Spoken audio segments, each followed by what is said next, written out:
Hello and welcome to this week's episode of SLB show. A day late, but I've got a new laptop, so that was why. And it all looks, if you can see my wrinkles and age more than lucky you. So Matt, Louis, and myself are back for another week. It's coming into the GB international window, so a little bit about that and a little bit about games. And I suppose, guys, the place to start is the fact that we finally got the GB training camp announcement. Couple of maybe players in, players out that from obviously Eurobasket. The squad's available to view on all social media platforms. But guys, I suppose, Louis, best place to start is probably with you. Happy with some of the newer names on the list, and anything you want to say on some of those guys? Yes, I'm really happy Joshua Dujay is in the squad. I was talking about him a lot on X. He's this... I think he should start against Lithuania. I had this whole spiel on X about why. But basically, he's like a 6'5" swingman, can play across the 2 and the 3, strong physically. So defensively against a team like Lithuania, who have a lot of size, that's much better. And Stutel loves teams that can be like switchable. So that kind of plays into that. So it plays into his defensive scheme. But he's very good as a slasher in terms of putting pressure on the rim. It's kind of like a secondary ball handler and also attacking off the catch. So that's kind of like something we didn't really have in Eurobasket. That was kind of an issue that I kind of picked up on. That without Quinn, obviously that's another thing to point out because he was on the thing. But without Quinn, or beside Quinn, more accurately put, if Quinn's in the roster, we don't really have that other guy to kind of put pressure on the rim as much because Luke Nelson's more of a shooter, etc. So there's that. He's also a good catch and shoot guy. You can run him off screens, etc. Versatile catch and shoot guy. He's a very versatile guy, very skillful. A lot of scouts in Europe were interested in him kind of playing in Eurobasket, from what I could gather. So that's good. So that's Joshua Dujay, obviously Kane Henry as well, who we've seen in the SLB season. A guy I really love for his kind of defensive versatility. Again, 6'7", can defend across multiple positions. In preseason, Manchester were kind of having him defend at the 1. So in terms of defensive versatility, really good. That gives him more size at the 4 spot. Because we've got you'd project kind of Miles Hessen and kind of a Quasi potentially to play at the 4. Obviously we don't have Dean Williams, so that's less size, but at that 4 spot that's a guy that provides more size potentially at that spot because obviously he's so strong. So there's that, and obviously solid catch and shoot guy, etc. To space of Quinn, good addition. And also Kareem Queeley, finally, to add him. I was kind of, because a question came up in the Discord about him or Kayem Cleary, about why he was selected ahead. But my viewpoint is that he's kind of, because we've seen it in Surrey this season, he's kind of played as like a combo guard, kind of playing a lot of minutes at the 1. And obviously he's like 6'4", jacked as hell. So in terms of defensively, again, thinking about Lithuania, who have a lot of size, thinking about on the international stage, having a guy that can kind of play the point guard and also defend proper international size, put a lot of effort in defensively, etc. And also, I mean, I kind of think there's going to be an issue with his shooting at the 1 spot, but in terms of just being like a safe handler, it's a solid option. So, and also Kayem Cleary is more of like a wing catch and shoot guy, or like a secondary shot creator. So that's not really equivalent. So yeah, go on. I think obviously a big miss at Eurobasket, which would have helped in some regards, was obviously Gabe Olaseni was at Eurobasket, but we never saw Gabe for Gabe, did we? And his inclusion can only be seen, I suppose, as positive news. To see him back in the fold, like he's such a dependable player at his level. So curious to see how they match up with that. My other view is I'm curious to see what Adamu we get, because he seems to be London's main point guard at times this year. Mm-hmm. Like he's handled a lot of the ball for London. So curious. So I'm just kind of saying things I'm curious to see. Curious to see that. hopefully the fact Quinn's listed, he'll be there. Ethan Price been on it. Excited to see if he makes the final 12. I think I always joke that we get this list of, I think there's 14 names on it, and it'll be interesting to see who player 15, 16 are that actually ends up playing games and starting. That used to be the Ben Mockford role. The Dujay, excited to see what he can do, because he missed out, didn't he, on Eurobasket squad? He didn't make it. So really could be curious to see about that. So I suppose the changes post Eurobasket are positive. It's younger, fresher names in the program. We bring in Gabe. And I suppose, Matt, you look at the names that we do know a lot about. You look at Miles Hessen, you look at Luke Nelson, guys that always turn up for GB when they're called upon. Yeah, and I think there's something to be said about sort of that continuation of not the old guard, but like the established veterans on the team who, you know, have been here before, who have played for GB in Windows, but can also kind of still do what they need to do on the court. It's not like just like a lifetime achievement sort of selection. It's, you know, they're there on merit too, but then you've got these kind of new blood people coming through. And another thing that I think is quite nice, obviously, given the summer we've had with GB and all that kind of stuff, I wouldn't have been surprised if some players were like, you know what, whatever, peace. I don't want to get involved. But it seems there aren't any glaring omissions there that you're like, wow, okay, this guy doesn't want to go through the headache of it anymore. If anything, it seems like maybe this squad's sort of doubling down and being like, no, we still believe in GB basketball, and we want to make sure that we're giving a good account of ourselves and we're cracking on. So I think it's a really strong squad. I doesn't feel like there's many people that are like, oh my God, I can't believe they've overlooked this guy. But, you know, it's great to see Quinn Ellis come back in and, you know, hopefully, because it wasn't a health selection thing. It was just purely his club wasn't making him available, right, for Eurobasket. Yeah, because that's the whole thing. We went to Eurobasket without, you'd probably say Quinn's been our kind of guy. He was our guy in the windows. In qualification, he certainly was. And then Gabe's Gabe. Like, that, it, almost when you reflect on GB's Eurobasket, you were minus instantly 2 starters. Yeah. Like, every team got better for Eurobasket, and we seemed to lose our best players that was actually should have been available. And do you think that there's probably some benefit to having these guys playing a bit more frequently together, right? Because it feels like there's a lot of SLB interest in this training roster. So that was my next question. Is there 4 guys? You got Adamu, Kane Henry, Tariq, Ethan Price, Kareem Quealy. So 5 guys out of the 14 are SLB based. Obviously, 4 of them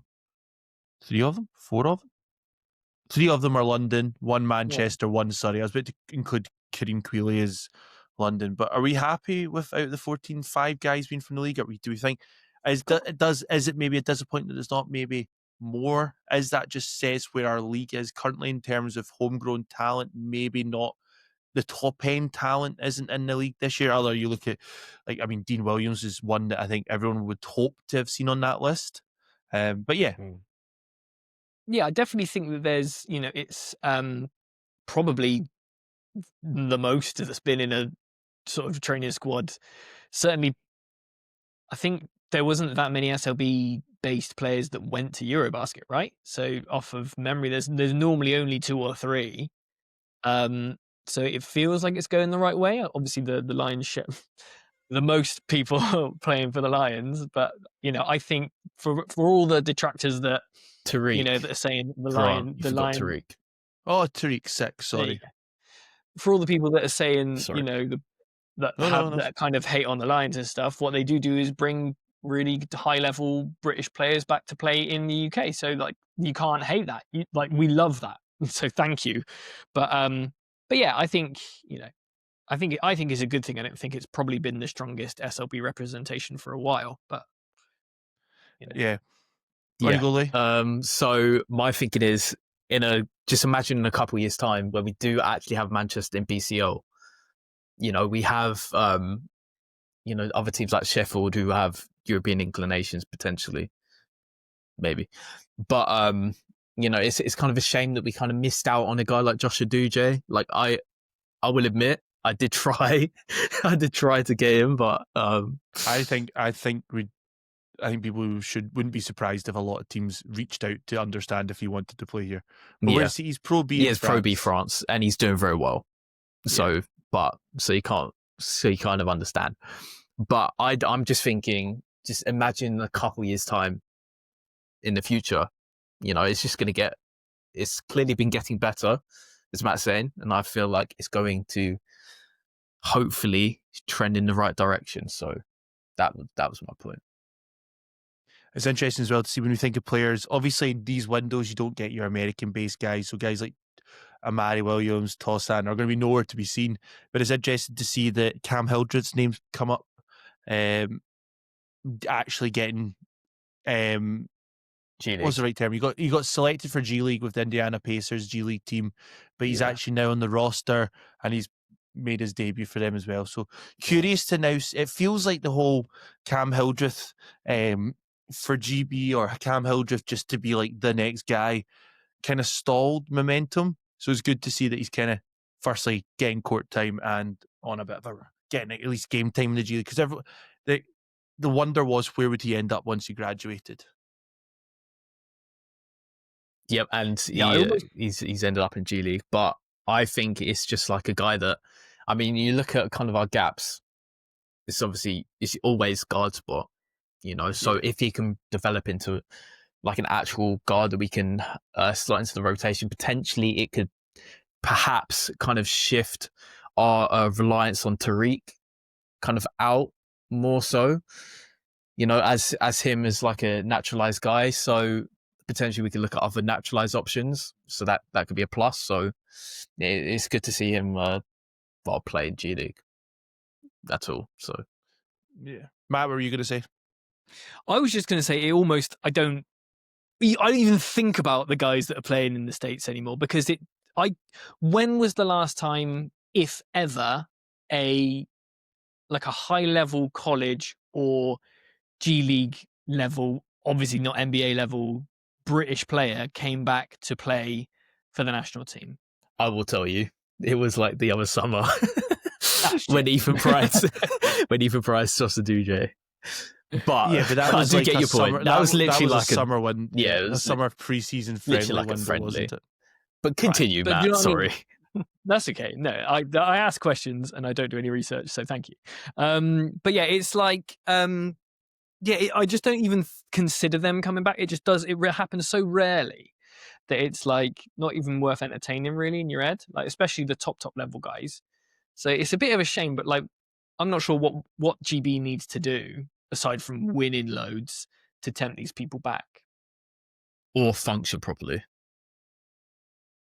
If we could just nail those two things, if we could just be really soundly run, but remember and the players really productive on the court, that's it. Then we got it cracked. The players all seem to say things had improved, so Hey-ho. well, I suppose it'll be interesting to see what you hear from this, if there's any stories you hear or any kind of news, because obviously it's a new world. Let's be honest, it is a new world when it comes to GB. But announced today as well was the Andreas Kapoulis wasn't going to be with the GB national team for this window. It didn't say he was leaving for good. It just said that he was taking a break after really 5 seasons working with as an assistant coach in the GB program. I'm really curious to see who is on the bench, because one of the things that GB talked about a lot was having that continuation of the same coaching setup, so players were familiar. We're interested to see if we hear any announcements or we see any changes over the bench, or is this a case where Kapoulis is putting club over country as such, or is this also then playing devil's advocate, a bit of money that maybe there wasn't enough money in the pot, because you would imagine guys wouldn't largely just give up maybe their time. They'd at least look for expenses potentially. But I suppose it's also maybe testament to how committed Andreas is to the Flyers this season with their kind of hot promising start. I mean, that's what I put it down to. I didn't really consider the finances, and you should always just throwing in that curveball. You should always follow the money if you're looking to think about anything. But yeah, I thought, Bristol being, spoilers, legit, as they have been this season, maybe it's like, yeah, maybe Andreas is just like, look, we've got Europe and we're going going great guns in the league, so maybe it's time. Let's just take a little bit of time out and that kind of stuff. So that was the other option. Just Capullis wanting, you know what, I've had a busy summer, straight into SLB. You know what, we've not got a game for a week. I would like a day off. What were you going to say, Louis? No, I was just about to say just like workload, because obviously he's going from bloody Germany or etc. just Europe and SLB, so it's tough. So glad to see him get a break. That was it. Just before we leave the GB chat, did you see that the like reworking how they work out the world rankings? What can you tell us about that? Very nerdy, very techie. Yeah, go on. And I'm kind of just trying to do it, but basically get the grok up. It's replaced its ranking model with like a cumulative one. So we get points for every game we play, and we don't lose points after a defeat. So points awarded vary by competition stage and region. But yeah, so like it feels like the ranking order seems unchanged at the moment, but we might, if we like smash it, we could crack the top 30 again in the next couple of years. You're always such a positive. I suppose every team will probably look at a new ranking system and be like saying, haha, this will suit us. So I think this weekend is going to be this game until, well, people might have listened to it by then. We're talking about GB games whenever. GB might have won. They might have surprised Lithuania. They might have not. We'll wait and see. If you're listening to this after that, you'll know the result. But yeah. All right, let's move on talking about Georgia Anderson. We don't talk a lot about the women's game, but what we do is want to salute greatness. She has become the all-time leading scorer in top flight league play on the women's side, which I think is incredible. She's now up to 2,435 points. So that's pretty awesome, isn't it, Matt? It's amazing. Yeah, fantastic. I think I love when we're able to sort of stop, pause, and be able to recognize these kinds of achievements, because these people have dedicated their lives to the sport. Of which Georgia Anderson, Nee Jones, has done and her family has done for British basketball. Exactly. So, yeah, it's just incredible that we get to stop and we get to kind of celebrate this stuff. But I think, you know, if you watch NBA coverage, then you know when someone scores the most points through 3 quarters on a Tuesday when it's windy. Do you know what I mean? They're kind of the data points that they have and the kind of stat accumulation that they've got is ridiculous. So, you know, I find it a bit crazy that I don't think I could tell you who the top scoring person on the men's side is historically. Do you know what I mean? I could probably have a wild stab in the dark with some sort of names that I've heard, but I think we could all do a better job of like really bigging up the top the stats and the records and the stuff like that, because that's, you know, it adds depth, it adds a bit of gravitas almost to these people's achievements. And I think, you know, with games getting higher scoring and athletes getting better and better, like these records are going to start tumbling. So yeah, it just makes me stop and think, like, how cool would it be to have like a British basketball reference or something that can throw up these kinds of all-timer stats and stuff. But maybe that's just me being a bit of a stats nerd. Yeah, from my perspective, I just think that is such. I mean, Georgia Anderson being top scorer on the women's side is such a big. I mean, it should be a big, really big deal, you know. But it's, from my perspective, like it's gotten a couple of tweets, you know. But it's much more important than that, you know. It feels like it's kind of being underplayed. You know, I mean, this is literally the leading scorer in history on the women's side. I think it's also cool, if you watched as well last week, they did a feature in the games about George Anderson, like, with her health scares and whatnot during the men's games. I think it was a pretty cool story leading into this as well, and just kind of raising awareness of that. But I would just love us to celebrate success more. Like, yeah, we always try and bang the drum for stuff like that. Like people like Dan Routledge do such a brilliant job gathering stats, but it would be brilliant if there was like proper resources people could click on, find, and know who's sitting 19th in all-time 3-pointers scored. Do you know what I mean? Like, whereas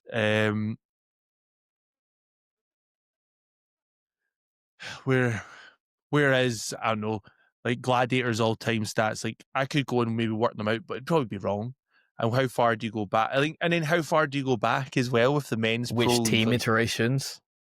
Well, exactly. So it's fascinating. I know people in the past, and hey, Pabs had done it as well. He had a massive resource that was really amazing. It's a shame to have kind of lost that update as well. Yeah, like they've have lost that kind of input as well. As his stuff was fascinating as well in terms of who was where and did what. I think it would just be awesome to know more. Like we do get stuff out for commentating about who's maybe in the season 200th rebound, for example. But I know there's a few times I've not really had any games this year where there has been a player. There maybe Dirk Williams moved into a category, but he moved into it on the Friday before my game on the Sunday, for example. So I never got it, or maybe 3-point made or something. But where's that as a resource to see rather than just maybe commentators calling it out would be, I suppose, good to find. There's something called the National Basketball Heritage Collection at the University of Worcester. But it's like a secret. It's like a secret, isn't it? Yeah. I would love to, like, what is that? Like, I'd love to, like, are they still active, or is it like, oh no, we've got it up until like 2017 and then we just sort of stopped? But like, it goes COVID all got the in way the way. back. A collection of magazines from the 60s up to 2003. It's like, yeah, would just love to see that digitized somehow.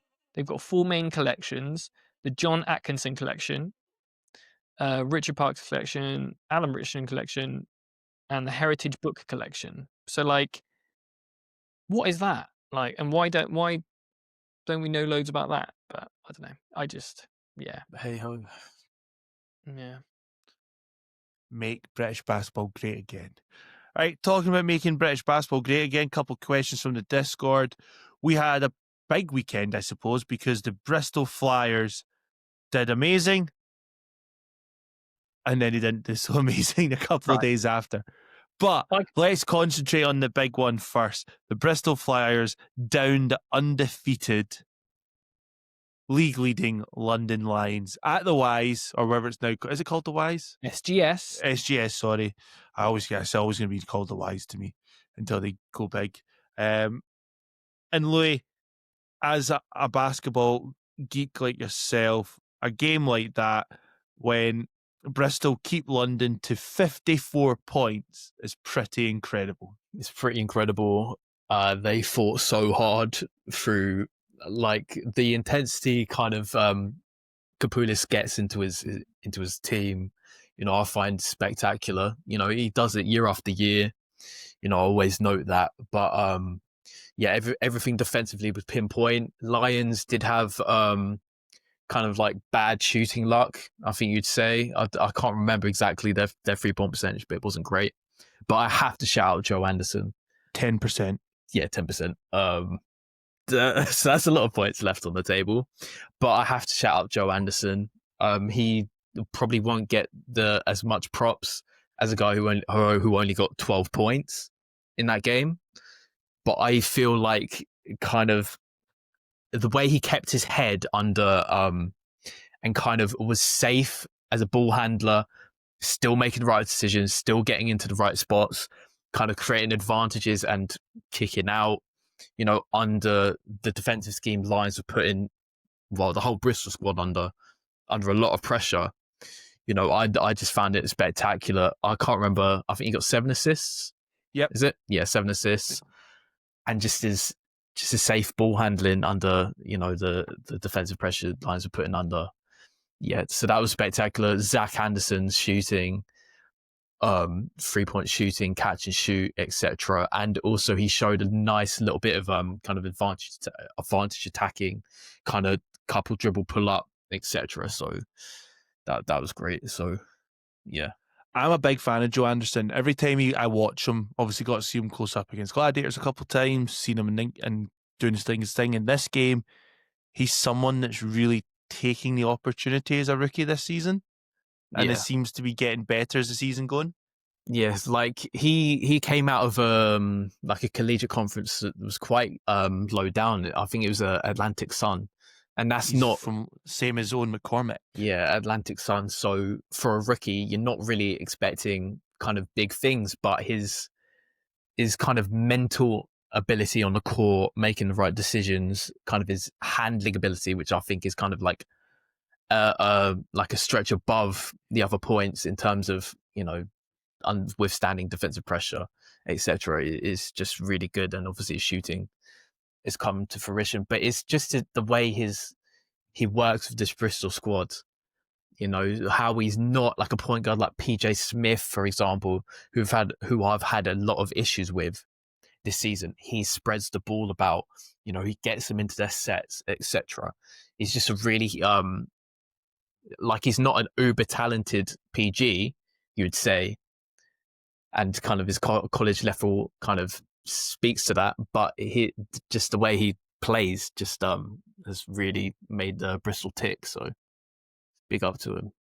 I suppose you look in the line side, you've got players like obviously Ryan Mixell's come back playing, going 2 from 11, Jonathan Williams 2 from 7, Tariq Phillips 0 from 6.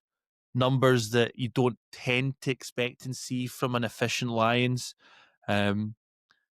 Or from just a professional basketball team, if we're honest. Yeah, true. We kind of, the conversation came up being like, would London go undefeated? We kind of sat on the fence a wee bit with it, hoping it wouldn't happen. So it's good for the league to have all the teams suffer defeat, especially before December, before the end of the year.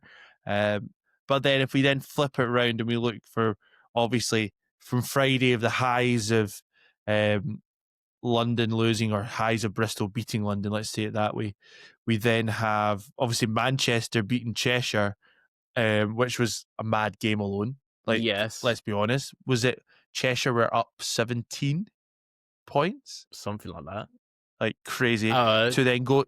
And their bigs they had a lot of foul trouble with their bigs too. So they had to go small. And the bigs were in a hell of a lot of foul trouble.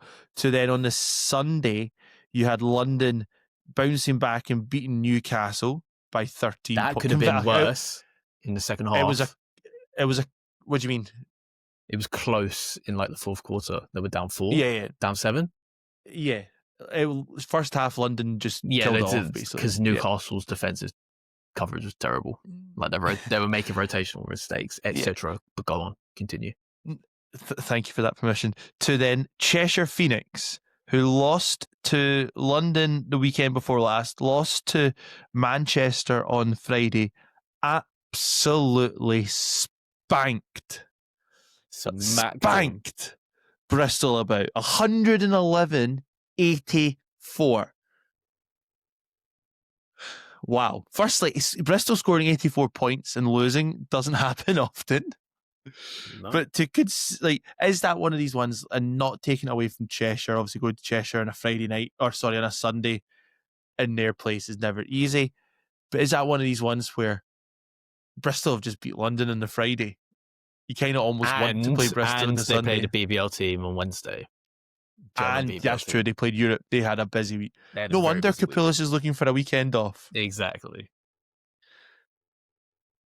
But then when you look at that game again for Bristol, like that 84-point game, it was Joe Anderson, 17 points. But I saw a comment somewhere, is this just comes down to different styles of play? Like Bristol doing a better job against maybe a more structured team rather than a lot more isolation, one-on-one, put the head down and run type style that Cheshire have? Well, if you just look at the point differential, I mean, Bristol's kind of like offensive rate is probably near to or close to kind of like their season average, but they just got torched in transition. Yeah. So, and that just speaks Leicester. Sorry, right? That just they got a pretty small roster, low roster in terms of size, because Bristol never really carried that too many bodies. And if it's your third game Oh, of and the they week, killed Darnell Brody too. Sorry. But Darnell Brody's not playing massive minutes at the moment. He's No, he's well not. under 20 minutes the last wee while. But when you look at even fast break points, just going back to Louis' point, 32 fast break points for Cheshire compared to 14 for Bristol. Points from turnover, 7 for Bristol, 21 from Cheshire. It's just that intense in your face way that Cheshire can be in when it's your, I suppose, third game in the space of 5 days. I mean, Cheshire had also played 3 games within the 7 days as well, if you include the weekend previously. It was always a tough ask for Bristol, but Cheshire still had to do a job, that's for sure. Yeah, we have to be positive, you know. Positive to Cheshire. You did win. You did beat them up. And also they got 23 points made, which is another thing to add. So they clearly And were they also got firing hot, 28 points from Demiri Lindo. which is definitely not happening every week. So That's- his family were there. So 6 from 7 from 3. I mean, what can we say? That's Oh, what, nice. I mean, what is he shooting for the season? Like, I mean, I can't remember, but it's probably like low 30s. He tends to play 16 minutes. He got 28 points in 21 and a half minutes, whereas he usually plays 16 minutes for 5 points, 2 rebounds, and less than 1 assist. I think Dan. So the guy had a career night. I think Dan even said that it was his career high in 3-pointers made, even across like his collegiate career too. Life. I mean, Just probably life. not live because he probably killed it in high school, but you know, Going 6 from 7 though, life goals there. Jealous. so what you're telling me is it takes it's just luck. Bristol to be banged up, Bristol to have a historic or sort of all-conquering night a couple of days before beating London, and a shorter rotation, and someone's got to have a career night for Cheshire to beat Bristol. Okay, I'll take that. But I'll they take did that. win by 30, Matt. No matter. Points on the board. It's all right. Yeah, that's one way of looking at a blowout spanking. One incredibly biased way of looking at it. That's almost as bad as the Newcastle beating Bristol in the final. Why you gotta go there for? Crap. It's too soon. Still too soon. Still too But yeah, soon. well done to. I mean, Cheshire that night got, like, when you look at all their kind of main guys, LaQuincy only played 15 minutes. Skylar only getting 3 points, and your teams when Rideau and Skylar White are only combining for 9 points, you don't normally think Cheshire are winning games. But Diggins 14, Tobias Cameron 13, Robinson 16, Brenchley 14. Oh, and they started Robinson too, and They not did. LaQuincy. So that's the plot line. Policelli 10, Lindo 28. Quality. But I think we'll see that a lot throughout the season. I suppose in the games that are closer, we'll look to see who's finishing games. Is it LaQuincy and Robinson together? Or Yeah, because that's I what think I that's like. the big. I like it when they play together. Yeah, they become very difficult to play. Is there anything else from any of the games this week we want to touch on? Sorry, we're unlucky against Newcastle. Newcastle pretty banged up. Like missing, it feels like players left, right, and centre. Candy even started. I think Canway. Sorry, he started for them. Candy played 9 minutes. Darius out the lineup again. No Gus Okafor. Hammond back in. Seemed to be getting going. Is this a thing? And for teams like Matt, on you go before I say something. No, I was just so we've had our good friend Ali from SLB Maths sort of talking in the Discord. So he's sort of just saying what's up with Eagles this season, and like in like a catch me up type thing, because I think he's not been able to watch as much basketball as he wanted to this season. But like they're 3 wins, 7 losses. What sort of, because it feels like last year they were kind of really clicking and going well in Europe and stuff like that. So, and obviously won some silverware. But like, what do you think their sort of backward step is down to? I think with Eagles, a lot of the time it's availability. Marco Anthony started the season a lot better than everyone thought he would. He's been out injured. They've made roster changes that were any of them forced. Huffman kind of never really got going. We thought he'd be a player.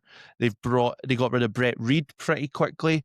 So they've made a lot of changes, which Newcastle tend to do, make quite a number of changes each season. Last season, obviously, they didn't really get recognised for how many changes because Gladiators blew everyone out of the water in terms of roster changes last season. But Newcastle always make changes.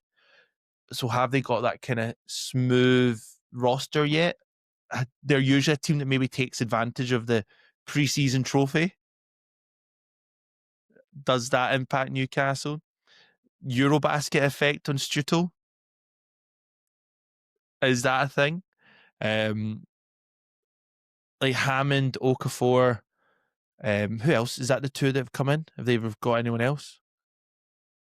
Pass. But yeah, I guess they didn't have that, even like everyone has availability and stuff, but they had quite their retention of people, I guess, was a bit all over the place. Josh Ward-Hibbert normally is a guy that I suppose their early wins this season came when he was available.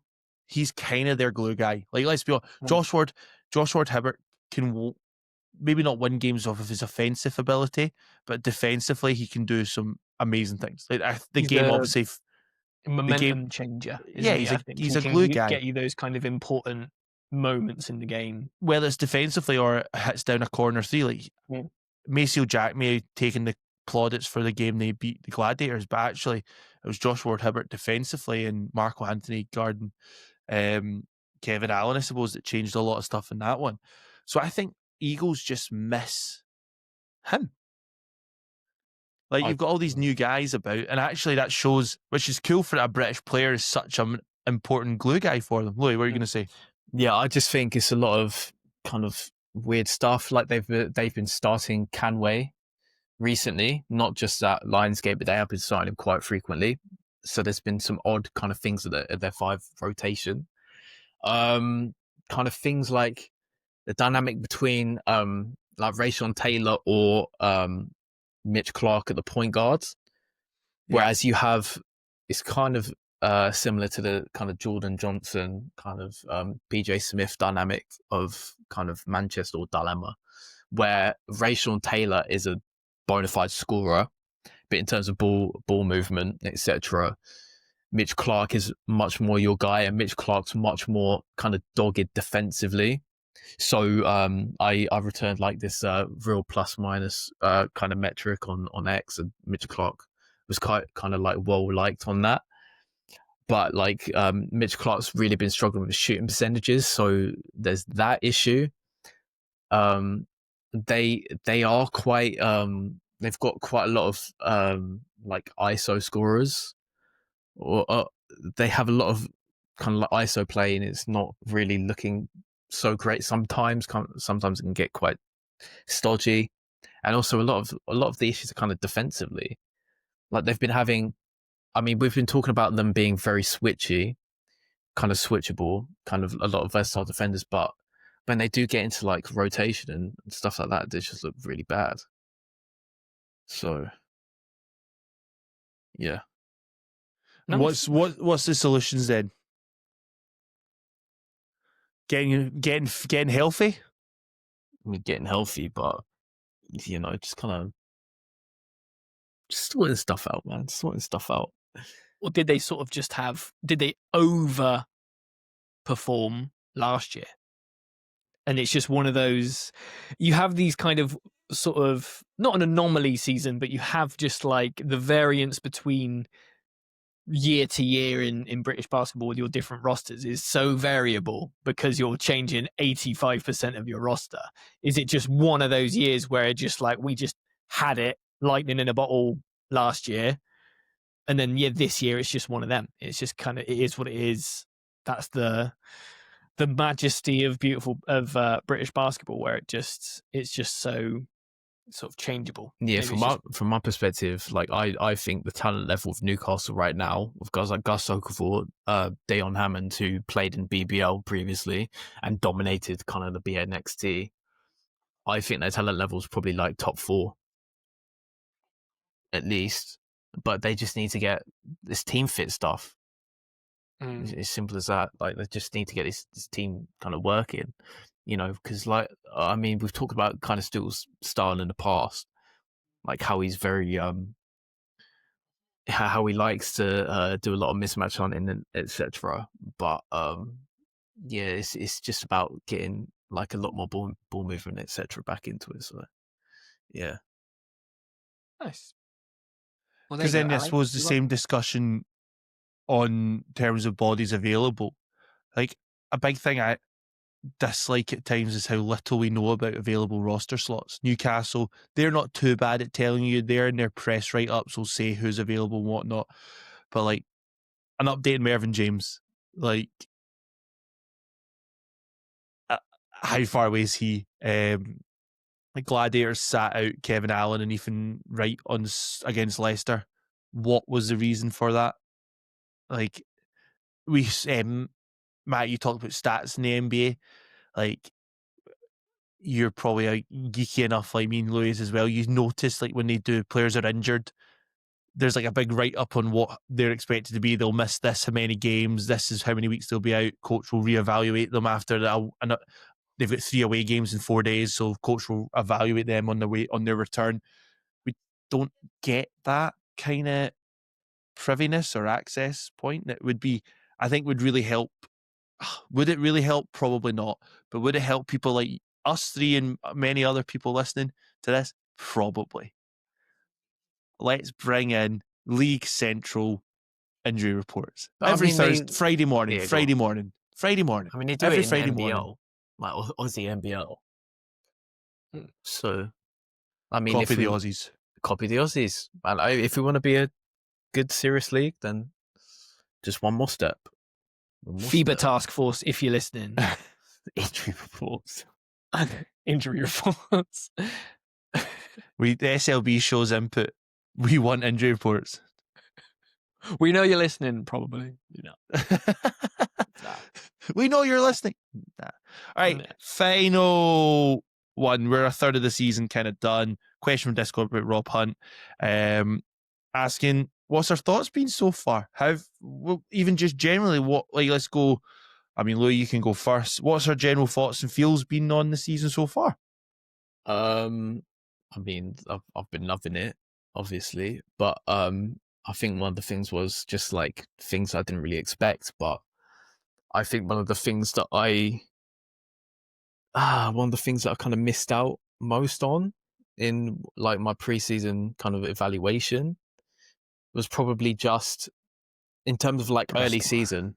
Well, it's Bristol, but kind of undervaluing kind of team fit potentially, and kind of just kind of IQ and kind of just safe play, because I did kind of recognize they did bring in kind of like a lot of good kind of team fit guys that would kind of fit, well, just be safe guys, not force plays, etc. Not like Manchester, obviously, but just kind of underrating that.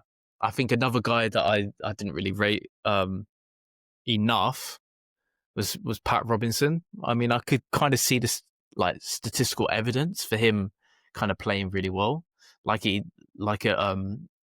Charleston at college, he had a really good stat line, but I didn't see him It's kind of a weird fit though, how he's ended up in Ireland though, isn't it? Like, you wonder. No, he never should have ended up in Ireland. Like, based on his college stats, he never should have ended up in Ireland. Like, I pointed that out in the thing, but is that a Manchester? Like, I could see, obviously I ended up rating him second, which was not right, but I did mention like a couple of things that have obviously come to fruition that could be wrong, and stuff like their guard play, in terms of I didn't really like PJ Smith as kind of like a lead guard. I didn't like the lack of kind of rim pressure as kind of like a metric, that they didn't have a lot of guys that could get to the rim regularly, which I think is really important in terms of just pressuring the defense, creating more opportunities for others, etc. And just kind of that, I think. So before we go on to Matt, is when you look at the league standings, biggest surprise there, is it how high Bristol are? Question for you, that's for Louis, before we move on to Matt's thoughts. What? Say again. When we look at, you're saying about teams, but from a league standings point of view, is that the biggest thing, that Bristol being higher up, Manchester maybe being that fifth place team that are just kind of hovering about 500? Yeah, I mean, that's the clear kind of two things. Yeah, for me. Right, Hardy. Yeah, so I think it's been a really, really exciting league. I think going into this season, we were all kind of saying that lots of teams have almost, we believed, had made a bit of that step up. And I think that's evident, and I think that's played out. I know last year, and we kind of said that there were almost 3 tiers of team now, and it kind of, but it seems to be there's this top 4, which, you know, and I know there's been a bit of disparity in games played and things, but with Lions, Sharks, Flyers, and Phoenix all kind of not a million miles away from each other. And then, you know, you've got Eagles and Gladiators who are having a bit of a rough time. Surrey just aren't playing basketball at the moment. Their scheduling has just been horrible, bless them. But you know, Cheshire have almost played double the amount of games that the Phoenix, that the 89ers have. So yeah, it's just weird. I just think, yeah, I like to say that we kind of called it a little bit, that it would like that it just feels like this has been a really good season. Obviously I'm loving what's going on in Bristol. Surprised what's going on in Newcastle, but we've kind of spoken about that. I think the early narrative of the season was Leicester's really historically slow start. And now they're kind of about, you know, they're not quite at 500 yet, but They're trending up for sure. they're definitely, you know, they're trending up. So yeah, I think there's just stories everywhere. And I think, you know, I know London have only lost 1 game, but we're still at the kind of they just don't, they're not absolutely, you know, if they were rinsing everyone by 40, then that would be, okay, well, it's a scheduled loss, but at least they're just, there's entertaining games all over the place. And I think, yeah, it's been really nice. The on-court stuff has been really, really good this season. And increasingly, hopefully, we can just focus on that on the back 2/3 of the season. Yeah, I think you guys have kind of said the majority of my views as well. Like, I think Louis and I both predicted the Eagles would be quite low down, and we took a lot of heat for that. Yeah, that's true. We took a lot of heat for that, getting called out in Eagles forums. But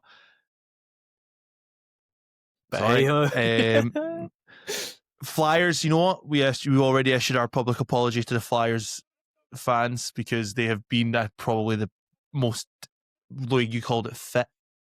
In terms of how the teams all fit, how they all fit within the system. Brodie is still that one question mark. I think I mentioned that a couple of weeks about. I think they could get someone out of Duglic, whereas I think Brodie's the bit more of a rogue lone wolf at times. I'm enjoying it. Like, every game, bar, I suppose, the London game where the Gladiators got spanked. I've enjoyed calling the games I've called. Everything seems to go down to the final minutes, or teams in with a chance of winning. And I mean, selfishly, with my Gladiator glasses on, 2-10 feels a bit harsh, when coulda, shoulda, maybe beaten a Sheffield, a Newcastle, or whatever, even Bristol home and away had chances. Like, every team, it feels like, even take out that London grubbing, every team's in with a chance of beating everyone. Like, there's not really, I mean, there could be, I don't have that league table to hand in terms of like points for, against, the differences. It doesn't feel so drastic, does it? Like, it feels like the league's in a really competitive place. So if now that the FIBA Task Force has given the SLB the license, we've got obviously NBA Europe on the horizon, so it'll be interesting to see with more information we get on that one. It'll be interesting to see what the league now do reform-wise. in terms of now that they've got some sort of stability. I suspect heading it to the start of the new year, we'll hear about new teams, new structures that people want to see happen across the league, and it's going to hopefully be the only way is up. Is there anything is there? We've actually all remained far too positively that I'm going to like genuinely. Do we end on a positive note? Like, is this like? Are we? Do we get some like positive music playing? Like, it's not Doesn't very... feel like us, but I guess we gotta run with it. If we're feeling good, we're feeling good. But I think I think this international break's coming at a good time for a lot of. I think it's coming good for a lot of teams who are maybe struggling, who need that break or that extra training room or time in the training camp. I'll be interested to see if any teams make changes to their rosters before the next games. I think that's always interesting when international windows gives teams that opportunity. There could be already teams that have new players in camp already. We just don't know. Like doing a Leicester, like Mark Loving being announced the day of the game. Gladiators kind of doing that with Andrew Gordon as well. It's the very much the British way, unfortunately. So we've got no games in the SLB until the 4th of December. So lots, like we could do a pod. We might not do one next week. We might take next week off because there's no games. I think that's allowed, everyone. So in 2 weeks' time we come back, there could be teams that have 2, 3, maybe not 2 or 3 different players, but 2 or 3 different players within the league now could be changing, which I'm saying that as if I know that's happening. I don't. I'm just thinking it's an international window where that could happen. Like it generally could. ITK Grant over here knows what he knows. Oh, right. I had to think what that actually said. I don't know anything. But you just have to look at teams that are maybe struggling. Newcastle, you'd expect maybe make a change. Will Gladiators make a change? If injuries are bad, will Sheffield do anything? That Louis not moved, so Sheffield aren't doing anything. Will Darnell? So will Bristol roll the dice on anything because they are doing so well?